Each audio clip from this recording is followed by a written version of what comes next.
YA nerds, my name is Kaye and I like to read a lot, and this week I want to talk to you all about When the Moon Was Ours by Anna Marie McLemore.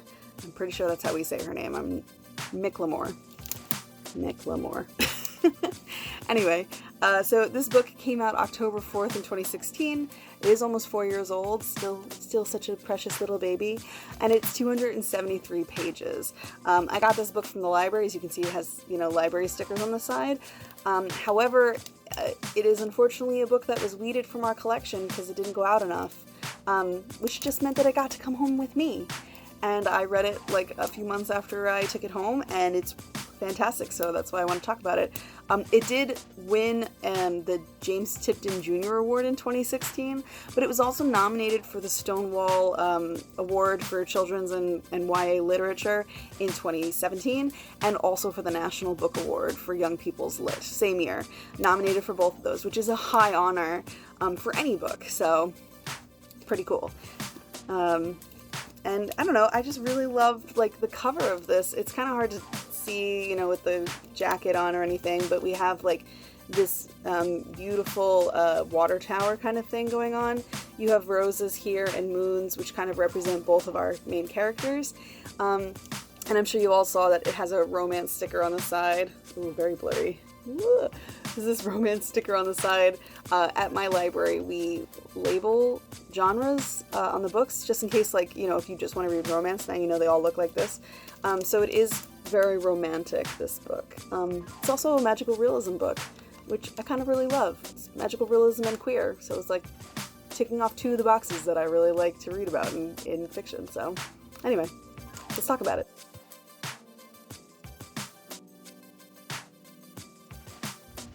When the Moon Was Ours is about Miel and Sam, who have been friends since childhood. And Miel is a young girl who was found in a water tower when she was 5. The water tower was being taken down, and she spilled out of it with all the water, and nobody knows how she got there. Magical realism. She also grows roses out of her wrist. It's a wound that never heals. It never closes, and every once in a while a rose will bloom from it. And she has to decide whether she wants to leave it in there or rip it out or cut it out or whatever she wants to do with it. And a lot of the times the roses reflect her feelings and her situation and what's going on around her. So it gets really interesting and iconographic, I guess. That's not the right word, but you know what I mean. And then you have Sam, who is a young boy who has a deep secret. He is a trans boy, so he was assigned female at birth. And ever since he was a small kid, he has dressed himself as a man and used he, him pronouns, and passed himself off as a young boy. He and his mother moved to the town right before the water tower thing happens, and so he's been known as a boy since his residency in this town, and nobody really knows the truth. The truth is he's a boy. The truth is he's AFAB. And so Miel knows the truth because Miel and Sam, although they are best friends, fall in love and, have a wonderful romance going on. And the romance is from the get-go. The romance happens in the first chapter. The two main characters sleep together. And again, Miel knows what to expect. She's known for a really long time, and she's so supportive and loving of Sam throughout the whole story. And Sam kind of has this big decision to make because in his culture, when a mother is left alone without a husband and has no sons, sometimes that mother can make their daughter into a boy until that daughter comes of age to marry and then reverts back to being a girl. So Sam has kind of lied about the reasons he wants to dress like a boy instead of coming out, which is a very hard and difficult thing. I'm not saying that would be easy. But instead of coming out, he makes this decision to do this thing that is from his culture, which I cannot remember the name of right now, but it's in the book. And so he's kind of using that as an excuse or as a way to not come out to his mother. And so it's really difficult. And then you have Miel on the other side of it, who has these roses growing out of her and this deep-seated secret from her past that she doesn't even really remember or know. And the two of them are brought together by their mutual love of one another, but also separated by, like, the townspeople and, like, their demands on what these two characters are to each other and to the rest of the community. So it's a really interesting story, and you have both of these characters trying to protect each other, but, like, not sure, like, how to do it, and oh my god, it's such a good book. My good friend today, hi Jamie, I don't know if you watch this, but my good friend today was like, you like romance? But you don't like romance. And I was like, no, like, I like YA romance, because it's very tame, it's very, like, different, it's really dramatic. I don't like other romance books. Like, I've tried every romance book you can think of, every kind of genre, and it just doesn't do it for me, and I don't know why. But when I read YA romance, I don't know what it is about this. It's just so touching and loving and beautiful. And, you know, I like romance in reality, and these are so unrealistic, but so are most romance books. So, I don't know. Anyway, hi Jamie.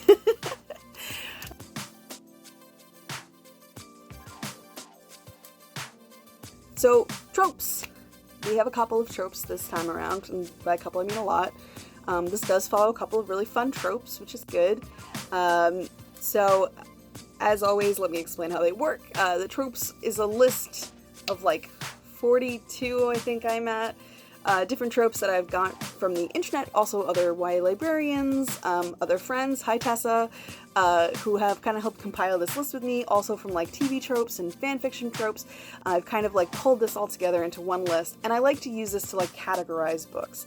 I don't consider tropes to be a bad thing. Some tropes are really great, like the strong female protagonist is a great trope, or even like the love triangle trope can be really fun, even if it's a little outdated.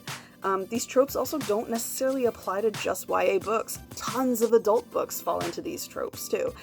So when I talk about tropes, I don't ever want someone to think that I think that it's a bad thing that books follow tropes. I think it's a good thing, because if you know you like a certain trope, like let's say you are gaga for the love triangle books, honey, I got a list for you. But also, like, I personally really like found family stories, so like I would love it if books were categorized by that. So anyway, for When the Moon Was Ours, we have Beauty Blind. Nielle is supposed to be gorgeous, but she doesn't see it, which is kind of sad. It's why I put makeup on today. I want it to be gorgeous. We also have Broken Family Units. Nielle doesn't have a family, and what she remembers about her family is not happy. She lives with a woman who took her in when she came out of the water tower.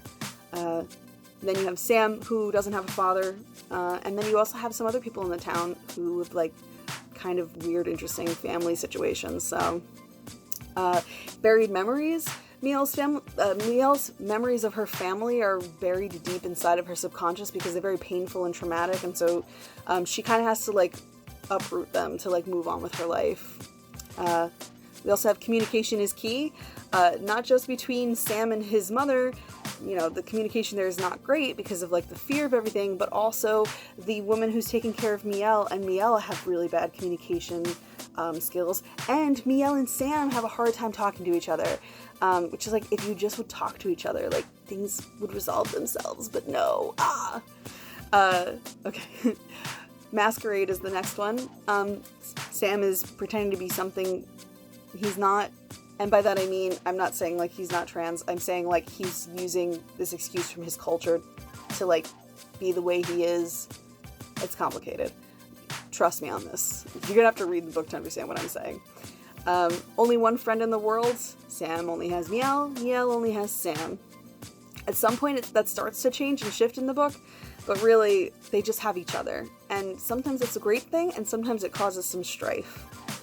We also have strong/smart female protagonists. Mielle is really strong and intelligent, and so is Sam's mother. So is Mielle's caretaker. They're all really like strong women who like don't take anything from anybody, and they just know what they want, and they know like where they're going, and it's good. We also have switching point of view, so this is not like a first-person point of view book where it's like, and I did this, and I did that, and blah, blah, and then another person's going, and I did this, and I did that, and blah, blah. It's more like we follow Sam for a little while, we follow Miel for a little while, and it flip-flops every once in a while. And then the last one we have is unusual names, and I only put that in there because I've never heard the name Miel. Maybe it's just me. And there are a couple of other people people in the book who have like weird names, so unusual names.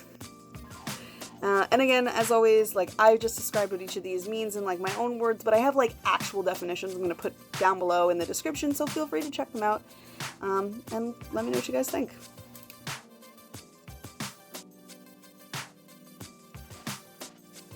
Read-alikes. So this one was pretty easy to get read-alikes for, and I kind of agree with Goodreads for once. I definitely agree with novelists. We all know I love novelists. So again, how the read-alikes work, I go on these two different websites, Goodreads and Novelist, and on these two different websites, I find the book and I see what each website recommends to us. On Goodreads, which is owned by Amazon, gives us kind of recommendations not just based on the book, but also like on our own reading preferences, which, okay.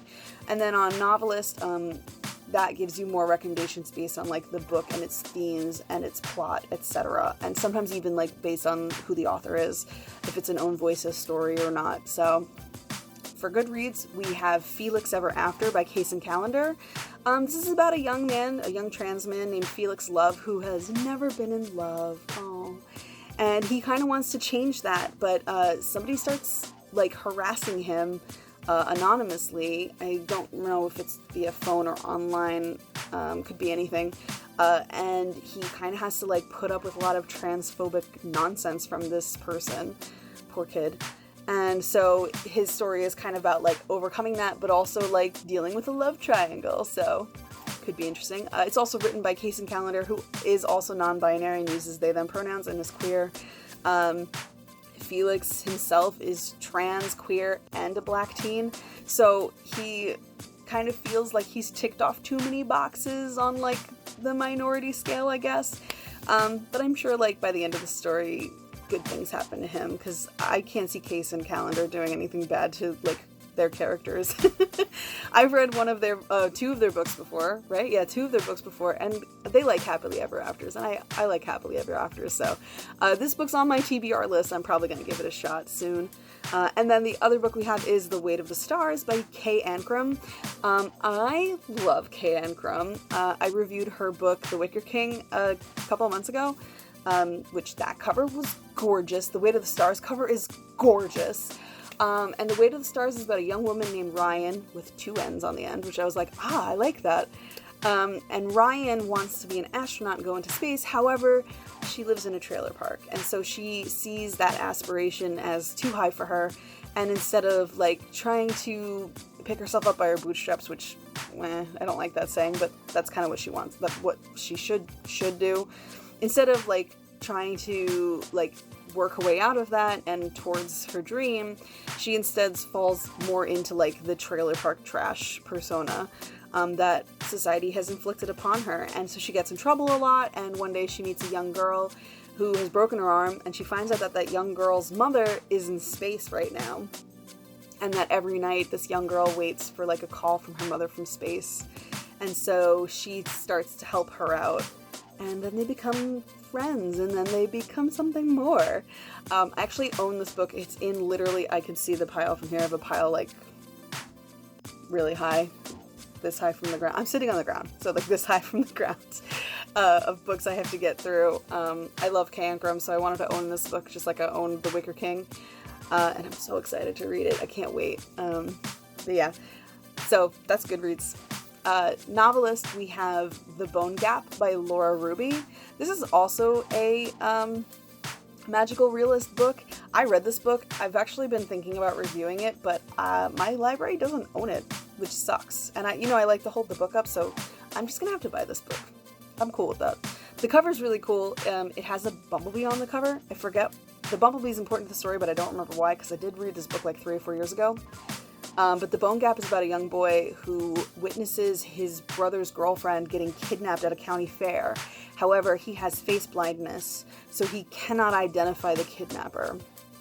Turns out the kidnapper was like this otherworldly being who took the girlfriend to like a house that she could not get out of. Like all the doors are locked and all the windows are locked, but there are no keys and there are no locks, and it's just like creepy. And he is trying, the kidnapper is trying to make her fall in love with him, which is, it's just creepy. And so she's kind of like stuck in this like weird void. He's trying to figure out how to help her. But he still has like the face blindness, the disability of that, and nobody believes him. It's just heart-wrenching. Super good book, very, very interesting, and I loved it. And then the other book on this list is Cemetery Boys by Aidan Thomas. And Cemetery Boys just came out, like I think this month, like I think a few weeks ago. And I think it's pretty high right now on like the indie bestseller list. It's also definitely on my list. The main character, whose name I also forget, oh my god, I had it written down and everything, doesn't matter. The main character is a young trans man who like speaks to the dead, I think, or raises the dead. He's something like that, something to do with the dead. And he raises a ghost of this young man who was killed, and I think the two of them kind of fall in love, which is nice. But there's some other kind of like dark evil thing going on there. It might also be a magical realism, but I don't really think so. Anyway, it sounds really good. The cover is gorgeous. And I just want to read, you know, books written by queer people about queer people. So like, even with or without the magical element in there, although the magical element does like heighten my need to read this even more, it's a really interesting book. These two, The Bone Gap and Cemetery Boys, I feel like are a little bit closer to When the Moon Was Ours, just because we have like, in terms of Cemetery Boys, we have somebody who is queer of some kind, writing about queer stories, with a dash of magic in there. And then with The Bone Gap is like a strict magical realist book. And I feel like these two kind of tie really nicely together to When the Moon Was Ours. Goodreads gave us Felix Ever After and The Weight of Stars, which are both queer books, and they can relate back to When the Moon Was Ours, but neither of them is really magical realism, at least not to my knowledge. Yeah, no, I don't think so. But anyway.